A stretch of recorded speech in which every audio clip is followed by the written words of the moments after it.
हर हर महादेव। जय श्री राम सभी लोगों को। आज ये पाखंडी है ना, ये पाखंडी ये दूसरा पाखंडी, इसका चेला, इसकी बढ़िया तरीके से हम पोल खोलेंगे। ठीक है। ये सोचता है कि मेरे बराबर ज्ञानी कोई नहीं, ये तो अपने गुरु से भी आगे निकल गया। गपोड़ने में गुरु से भी ये आगे निकल गया। ये इसका नाम, इसके चैनल का नाम है फैक्ट बाय अभिषेक, पर इसका नाम क्या है मुझे पता नहीं। तो थोड़ा इसका ज्ञान देख लेते हैं। थोड़ा वीडियो लंबी होगी, कोई बात नहीं, आप फास्ट करके देख सकते हैं। इसकी हम पोल खोलने वाले हैं आज। ठीक है, चलिए शुरू करते हैं धुलाई। गपोड़िए महाराज। इनकी जन्म मृत्यु होती ही नहीं, वहीं दूसरी तरफ पुराणों में यह सिद्ध होता है कि ये ब्रह्मा विष्णु महेश और देवी देवता जो है नाशवान है, इनकी जन्म मृत्यु होती है। अभी आपने क्या सुना कि इसने कहा कि पुराणों में लिखा है कि ब्रह्मा विष्णु महेश नाशवान है, इनकी जन्म मृत्यु होती है। पॉइंट नोट करना है। जैसे ब्रह्मा जी का यह उदाहरण देख लो, और इसी प्रकार देवी भागवत महापुराण में पुराणों को लेकर कुछ ये बात कही गई है। स्कंद 11 अध्याय 1 में नारायण यानी विष्णु जी स्वयं कह रहे हैं, इन तीनों में यानी श्रुति, स्मृति और इन पुराणों में जहाँ परस्पर विरोध हो वहाँ श्रुति को ही प्रमाण मानना चाहिए। इस यहाँ पर लिखा है कि जहाँ तीनों में जहाँ परस्पर विरोध हो वहाँ श्रुति को प्रमाण मानना चाहिए। तो मेरे मूर्ख अभिषेक पाखंडी, जब देखते हो कि विष्णु पुराण में विष्णु को सर्वशक्तिमान ईश्वर बताया गया है, अविनाशी, शिव पुराण में शिव को बताया गया है, देवी पुराण में देवी जी को ही बताया गया है, परमपिता परमेश्वर अविनाशी, ब्रह्मवैवर्त पुराण में श्री कृष्ण भगवान को अविनाशी बताया गया है। जब सभी में जब विरोध है परस्पर, तो स्मृति का सहारा लेना चाहिए। तुम तो फिर भी पुराण का ही सहारा ले रहे हो। अभी दिखाया ना है देवी भागवत महापुराण का रेफरेंस, कि देवी महाभारत पुराण में ये लिख रखा है, देखो अभी, और देवी महापुराण से ही दिखा रहा है, ये पुराणों से ही ये दिखा रहा है ये। और बोल रहा है कि जहाँ परस्पर विरोध हो जहाँ परस्पर विरोध हो तो वहाँ स्मृति को का प्रमाण मानना चाहिए। पर ये तो भागते हैं, इसके गुरु भागता है और पुराणों की तरफ ये लोग भागते हैं, देवी भागवत महापुराण की तरफ, ये पूरा पुराणों की तरफ भाग रहे हैं पूरे। ये खुद ही अपना खंडन कर रहा है ये। अभी देखो, अब देखो नीचे क्या लिखा है, श्रुति में जहाँ दो वचनों में परस्पर विरोध हो तो वहाँ वे दोनों ही वचन धर्म हैं। मतलब कि अगर श्रुति में जहाँ दो तरह की बातें कह गई है तो दोनों ही धर्म है, पर ये तो सिर्फ एक को ही मानते हैं, दूसरे को छोड़ देते हैं। विधर्मी है ना। देखते हैं। इस प्रकार स्मृति तथा पुराणों में विरोध होने पर स्मृति श्रेष्ठ है, यानी पहले तो श्रुति फिर स्मृति, उसके बाद पुराणों को रखा है। और आगे कहा है कि वेद प्रतिपादित धर्म को छोड़कर जो अन्य को प्रमाण मानकर व्यवहार करता है उसे दंडित करने के लिए यमलोक में नरक कुंड स्थित है। तो अभी आपने खुद ही पढ़ा कि जो वेद प्रतिपादित धर्म को छोड़कर जो अन्य को प्रमाण मानकर व्यवहार करता है उसे दंडित करने के लिए यमलोक में नरक कुंड स्थित है। पर रामपाल जिस नकली संत का तो और इनका तो पूरा प्रपंच ये पुराणों में ही टिका पड़ा है। तो मतलब कि यमलोक जाएंगे, मुझे लग रहा है ये नरकुंड में जाएंगे। पूरा प्रपंच इन्होंने पुराणों से ही लेकर रखा है कि ये देखो देवी भागवत महापुराण में, ये देखो शिव महापुराण में, ये देखो विष्णु पुराण में, ये देखो मार्कंडेय पुराण में। हाँ बे, रामपाल के नकली संत के पाखंडी चेलो, अब बताओ, यहाँ पर तो बोल रखा है कि वो नरक में जाएगा, नरकुंड में जाएगा। जो तुम उसको प्रमाण मानते हो, किसको? पुराणों को। अगर एक बाप की औलाद हो, अगर सच में तुम सही हो, तो मुझे वेदों से और गीता से ये दिखा देना कि ब्रह्मा विष्णु महेश नाशवान है, वो अमर नहीं है। और ये भी दिखा देना कि ब्रह्मा विष्णु महेश के पिता काल हैं और उसकी माता दुर्गा है। और ये भी दिखाना कि ब्रह्मा विष्णु महेश ये तीन गुण हैं, ये भी दिखाना। पुराणों की तरफ मत भागना, बिल्कुल भी, इतना भी पुराणों की तरफ मत भागना, देवी भागवत महापुराणों की तरफ मत भागना, ठीक है।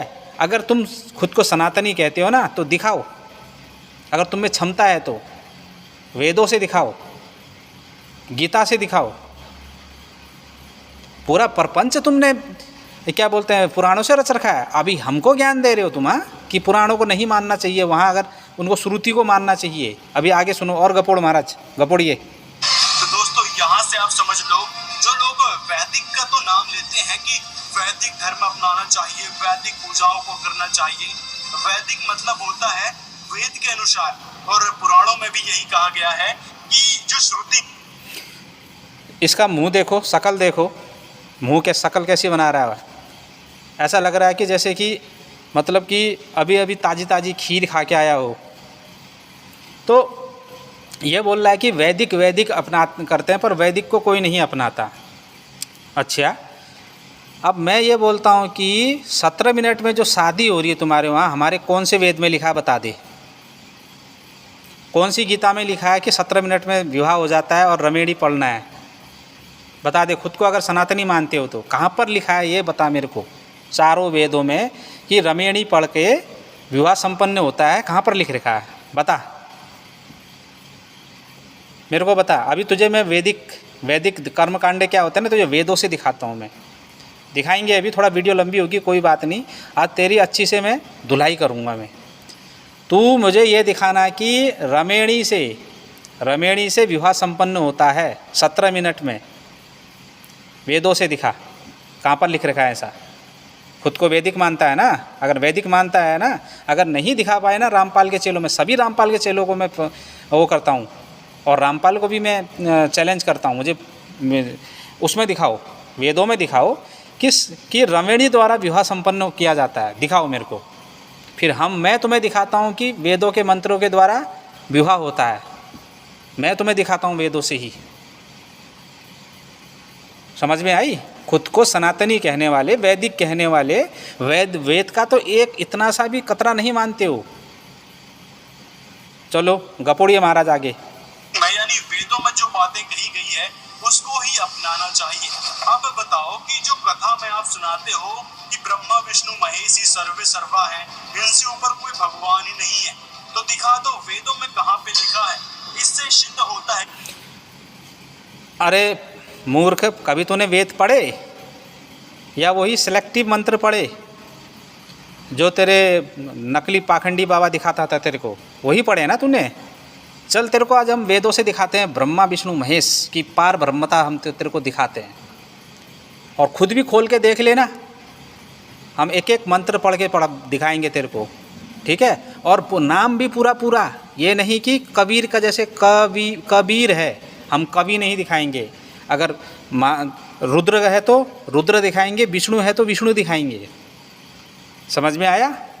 ब्रह्मा है तो ब्रह्मा दिखाएंगे। तो ये चीज़ तेरे को आज हम दिखाने वाले हैं, और तेरे पे हिम्मत है, ठीक है, तेरे पे अगर हिम्मत है तो इन बातों का खंडन करके दिखा, चल वेदों का खंडन करके दिखा। तू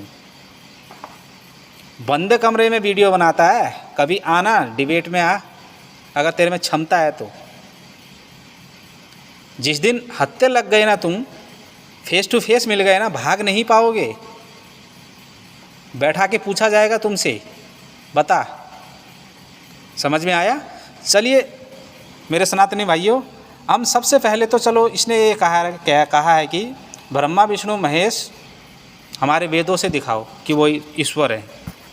चलो ठीक है, पहले हम विष्णु जी को ही ईश्वर के रूप में तुम्हें दिखाते हैं, वेदों से ही दिखाते हैं, ठीक है। चलिए शुरू करते हैं।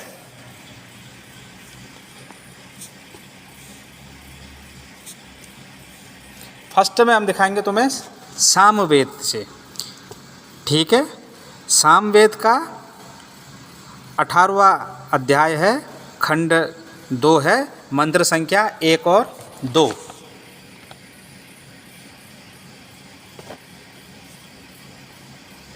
ठीक है, तुम्हें हम दिखाते हैं।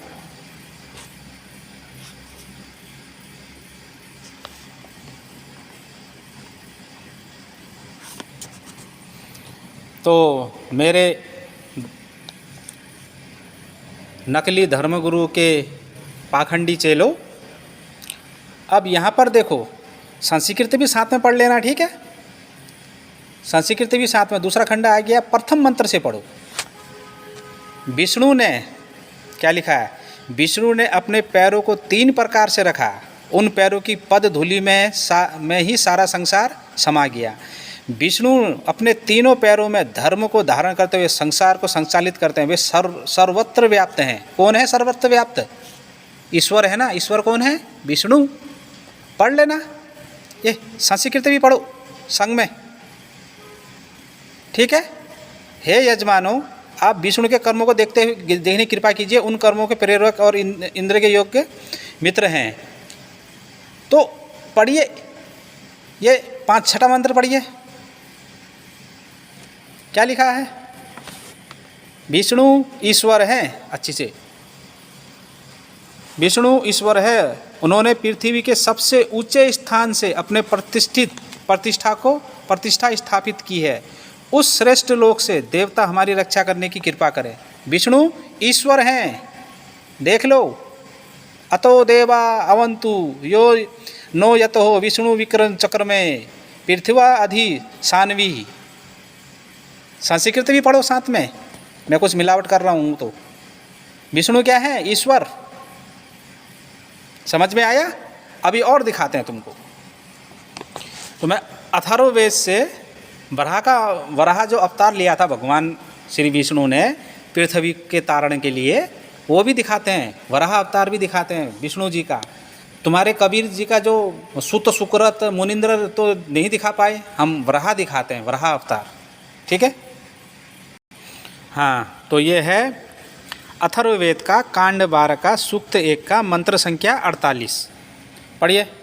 पुण्य एवं पाप करने वालों के शवों को तथा शत्रु को भी धारण करने वाले जिस पृथ्वी को वराह खोज रहे थे, वह पृथ्वी उन वराह को ही प्राप्त हुई थी। कौन ढूंढ रहे थे वराह रूप में? भगवान श्री हरि विष्णु। वराह, ये संस्कृत ही पढ़ लेना, ठीक है। वराह रूप में पृथ्वी का तारण किसने किया था? पृथ्वी को किसने बचाया था? वराह रूप में ना, भगवान श्री हरि ने। अब हम तुम्हें दिखाते हैं कि वो परमात्मा कौन है, जिसमें 12 आदित्य, 11 रुद्र, 8 वसु समाये हुए हैं। तो मेरे नकली धर्मगुरु पाखंडी के नकली पाखंडी चेलो, यह है अथर्ववेद, ठीक है। अथर्ववेद का कांड 10 सूक्त 7 के सारे मंत्र पढ़ लेना, तो आपको पता चल जाएगा कि वो परमात्मा कौन है। मैं ज़्यादा नहीं करते हुए, ठीक है, मैं कुछ पढ़ा दे रहा हूँ। इस परमात्मा के किस अंग में भूमि स्थित रहती है, इसके किस अंग में अंतरिक्ष होता है, यह दृढ़ जो इनके किस अंग में स्थित है, ऊंचा स्वर्ग इसके किस अंग में स्थित है, ये सब चीज़ पढ़ते हुए जाना, ये ठीक है। प्रजापति ने उत्तम, अधम और मध्यम के रूप में संसार की सभी वस्तुओं और प्राणियों को बनाया है।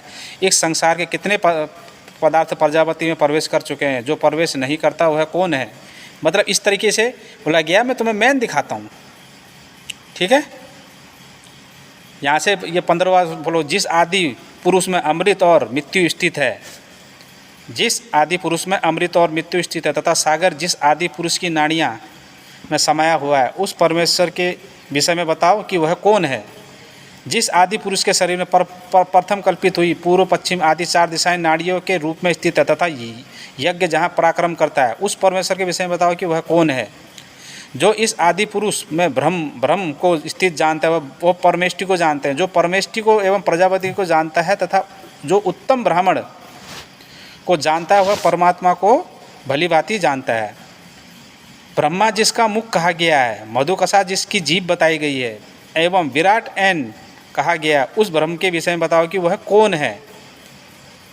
देखो अभी आगे पढ़ाते हैं, ठीक है। ये 22वां मंत्र पढ़िए। जिसमें 12 आदित्य, 11 रुद्र और 8 वसु समाये हुए हैं, उस परमेश्वर के विषय में बताओ कि वह कौन है। किसमें? जिसमें 12 आदित्य, 11 रुद्र और 8 वसु समाये हुए हैं, उस परमेश्वर के विषय में बताओ कि वह कौन है। 33 देवता सदा जिस निधि अर्थात खजाने की रक्षा करते हैं, हे देवो जिसकी निधि की तुम रक्षा करते हो, आज उसे कौन जानता है। तो जिसमें 12 आदित्य, 11 रुद्र और 8 वसु समाये हैं, उस परमेश्वर के विषय में बताओ कि वो कौन है। अब ये तो तुम्हारे जो कबीर जी हैं उनके में तो समाये हुए नहीं है। अब किस में समाये हुए हैं ये 12 आदित्य, 11 रुद्र, मैं तुम्हें गीता से दिखाता हूँ, ठीक है। हाँ, तो मेरे पाखंडी चेले, रामपाल के पाखंडी चेले, ये भगवत गीता का 11वां अध्याय का 6ठा श्लोक पढ़े एक बार। हे भरद्वाज अर्जुन, 12 आदित्यों को, 8 वसुओं को, 11 रुद्रों को और 2 अश्विनी कुमारों को तथा 49 मरुदों को देख, जिसको तूने पहले कभी नहीं देखा। बहुत से आश्चर्यजनक रूपों को भी देख, मतलब कि मेरे रूप में देख, इनको मेरे में समाये हुए हैं। ये भगवान श्री कृष्ण गीता में बोल रहे हैं। तो कहाँ तक भागोगे। ये तो हो गया 2। अभी तुम्हें यजुर्वेद से भी दिखाते हैं जादू, ठीक है। यजुर्वेद 31वां अध्याय, परम पुरुष किसे कहा गया, देखो जरा। जो भगवान श्री कृष्ण ने जो रूप दिखाया था वहाँ, कहाँ, गीता में अर्जुन को, परम पुरुष हजारों सिर वाला, हजारों नेत्रों वाला, हजारों पैर वाला है। वह है परम पुरुष, सारे ब्रह्मांडों को घेर कर भी 10 अंगुल ऊपर अधिकृष्ट है। अब ये रूप कबीरदास जी ने तो दिखाया नहीं था। ये रूप किसने दिखाया था। परम पुरुष किसे कहते हैं, परमात्मा। जो हो चुका है, जो होने वाला है, वह परम पुरुष ही है। वह अमरता का स्वामी है। जो अन्य से बढ़ोतरी पाते हैं उनके भी वह स्वामी है। भगवान श्री कृष्ण ने अर्जुन को क्या कहा कि जो होने वाला है, जो हो चुका है या जो हो रहा है, उसको सब मैं जानता हूँ। और जो कहा था ना गीता में, वही बात यहाँ कही है। परम पुरुष अत्यंत महिमावान है। इसके चरणों में सभी प्राणी हैं। इसका एक भाग पृथ्वी पर है, जिसके सभी प्राणी और 3 भाग ऊर्ध्वलोक में स्थित हैं। तो अब देखते हैं कि वो कौन है, ठीक है। परम पुरुष को जानने से परम तत्व की प्राप्ति होती है। वह अंधकार से परे है। मतलब परम पुरुष को, किसको जानने से, परम पुरुष किसको, श्री हरि विष्णु को। परम पुरुष को जानने से परम तत्व की प्राप्ति होती है। वह अंधकार से परे है। वह आदित्य जैसे वर्ण का है। उसको जानकर जो मृत्यु के पथ पर जाते हैं, उन्हें उस पथ से मोक्ष की प्राप्ति हो जाती है। किसको जान के, किसको तत्व से जान के, श्री हरि विष्णु को। इसके अलावा मोक्ष का कोई और मार्ग नहीं है। मतलब कि दूसरा कोई मोक्ष का मार्ग ही नहीं है। और देखो, प्रजापति गर्भ में संरक्षण करते हैं। वह अजन्मा है, फिर भी बहुत रूपों में प्रकट होते हैं। उन्हीं में सारे लोग स्थित हैं। धीर पुरुष उसके कारण चारों ओर देखते हैं। तो प्रजापति गर्भ से भी आ सकते हैं। वह अजन्मा भी है, अजन्मा है, फिर भी बहुत रूपों में प्रकट होते हैं। वो जैसे श्री राम के रूप में प्रकट हुए, अर्जुन वो श्री कृष्ण भगवान के रूप में प्रकट हुए, वराह रूप में प्रकट हुए, नरसिंह रूप में प्रकट हुए, बहुत से रूपों में प्रकट हुए ना। यही कहा है कि गर्भ से भी आ सकते हैं वो। अब तुम्हारी थ्योरी क्या है हमें पता नहीं, हमारे वेदों में तो यही लिखा है, ठीक है। वो कौन है, 22वां मंत्र पढ़िए। हे परम पुरुष, श्री और लक्ष्मी आपकी पत्नी है। दोनों भुजाएं दिन और रात है। नक्षत्र आपके रूप हैं। आप सबकी इच्छा पूर्ति की सामर्थ्य रखते हैं। आप सभी लोगों की इच्छा की पूर्ति करने की कृपा कीजिए। लक्ष्मी किसकी है, पत्नी है, लक्ष्मी लिखा है ना ये। तो मेरे पाखंडी चेलो, कभी वेद पढ़ लिया करो, ठीक है। अभी 32वां अध्याय भी बचा है। ये परम पुरुष ही अग्नि है, वही आदित्य है, वही वायु है, वही चंद्रमा प्रकाशमान और ब्रह्मज्ञानी है, वही जल और वही प्रजापति है।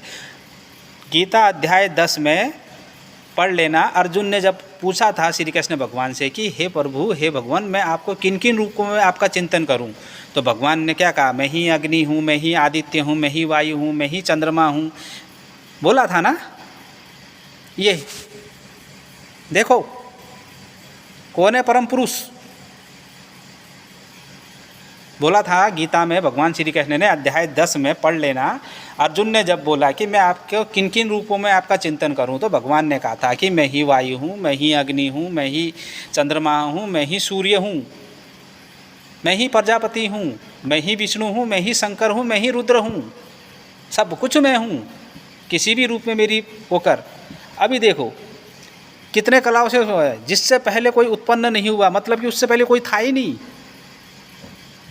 उस परमात्मा से सभी लोग उत्पन्न हुए, सभी लोग, 3 लोक नहीं, 21 ब्रह्मांड नहीं, उस परमात्मा से सभी लोग उत्पन्न हुए। वह परम पुरुष प्रजा के साथ रहते हैं, प्रजा के साथ हमारे श्री कृष्ण भगवान रहते थे। वह परम पुरुष 3 ज्योतियों को धारते हैं। 3 ज्योतियों को कबीर देव जी के तो कभी जिगरे ही नहीं है। 3 ज्योतियों को धारने वाले हमारे श्री हरि विष्णु है, श्री हरि कृष्ण है। प्रजा के साथ रहने वाले प्रजापति 16 कलाओं वाले हैं। कितने कलाओं वाले? 16 कलाओं से व्याप्त हमारे श्री कृष्ण भगवान थे। पढ़ लेना, ये संस्कृत भी पढ़ लेना, ठीक है मूर्खों। संस्कृत भी प्रजापति 16 कलाओं वाले हैं। अभी आगे और पढ़ो, बहुत है, बहुत है, पढ़ लेना। परम पुरुष अमर है, विद्वान पुरुष उसके बारे में कुछ कह सकते हैं। उसका धाम दिव्य है, जो गुप्त रूप से सब में विद्यमान है, जिसमें 3 पद गुप्त रूप से निहित हैं, जो ज्ञाता और जो पिता का भी पिता है। वह परम पुरुष सबका बंधु है, वह सबको उपजाने वाला, विधाता, आश्रयदाता, सारे लोगों और लोकों का ज्ञाता है। उसके वहाँ तीसरे धाम में अमर देवता आनंद पूर्वक विचरण करते हैं। तीसरे धाम में ऊपर पढ़ो। वह परम पुरुष सभी प्राणियों व समस्त लोकों के घेरे हुए है। वह सभी दिशाओं में व्याप्त है, वह सभी उप दिशाओं को घेरे हुए है। वह अजन्मा व अमर है। पढ़ लीजिए, वह अजन्मा और अमर है। सभी ज्ञानी आत्मरूप को जानकर अपने आत्मरूप का इस रूप में समावेश कर देते हैं कि वह कौन है? वो अजन्मा और अमर है। ठीक है, पढ़ लीजिए, पढ़ लेना अच्छी से, ठीक है। तो अभी रुद्र के बारे में भी, महादेव के बारे में, शिव के बारे में भी दिखाना था। चलो मैं थोड़ा बहुत दिखा देता हूँ, अगली वीडियो में बनाएंगे क्योंकि वीडियो लंबी हो जाएगी। अब दिखा देते हैं थोड़ा बहुत, ठीक है। रुद्र की भक्ति कल्याणकारी है, रुद्र की भक्ति पापनाशक है, दिखा देते हैं, ठीक है। इधर से ही दिखा देते हैं। चलो पहले एक छोटी सी चीज़ वो दिखा देते हैं कि प्रजापति जो ईश्वर है वो जन्म भी लेता है, ठीक है। ये भी दिखा देते हैं वेदों से। रुकिए, तो ये अथर्ववेद का कांड 10 सूक्त 8 है, इसका 13वां मंत्र देखेंगे।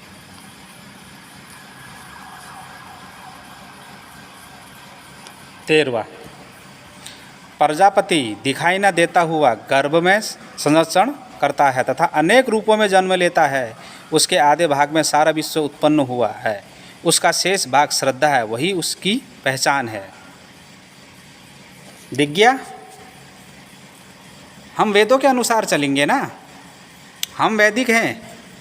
अभी तूने कहा वैदिक पूजा कहा ना, अभी वैदिक पूजा भी तेरे को हम दिखाएंगे, पर आज वीडियो लंबी हो जाएगी। अगली वीडियो में दिखाएंगे वैदिक पूजा किसे कहते हैं, ठीक है।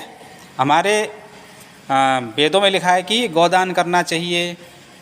यज्ञों में जो भी यज्ञ करते हो, ज्ञान यज्ञ, कोई भी यज्ञ करते हो, उसमें वेदों के मंत्रों का उच्चारण होना चाहिए। तुम्हारा कभी वेदों का उच्चारण होता नहीं है।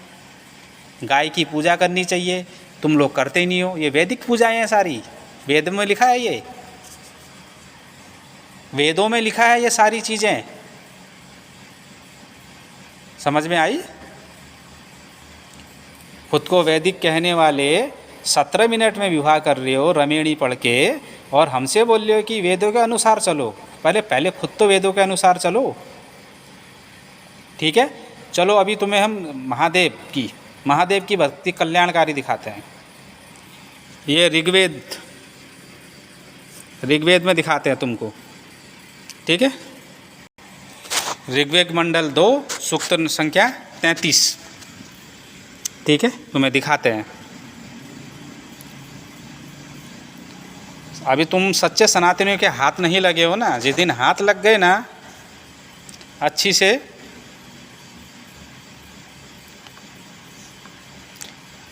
उस दिन भागने का मौका नहीं मिलेगा, ठीक है। 33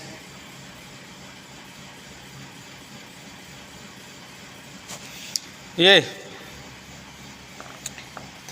जो सूक्त है वही रुद्र का सूक्त है, ठीक है। क्या बोल रहे हैं, दूसरा पढ़ लो। तुम्हारी दी हुई सुखकारी औषधियों की सहायता से हम 100 वर्ष तक जीवित रहे, हमारे शत्रुओं का विनाश करो, हमारे पापों को दूर करो। रुद्र से प्रार्थना हो रही है, हमारे पापों को दूर करो एवं हमारे शरीर में फैली बीमारियों को मिटाओ। हाँ, जो भी है देखो सब चीज़ यहाँ लिखा है, हमें पापों से हमसे दूर ले जाओ। तो मेरे सनातनी भाइयों, आज के लिए इतना ही, वीडियो ज़्यादा लंबी हो जाएगी। तो देखा ये कैसे पाखंड फैलाते हैं, इनने कभी वेद पढ़े नहीं है। अगली वीडियो में और अच्छी से इनकी मैं पोल खोलूँगा। आपने देखा कि श्री हरि विष्णु ही ईश्वर के रूप में वहाँ दिखाए गए हैं। तो इस वीडियो को इतना शेयर करना है कि ये पाखंडी के पास पहुँच जाए और इसकी थोड़ा आंखें खुले, ठीक है। तो सभी को जय श्री राम, हर हर महादेव।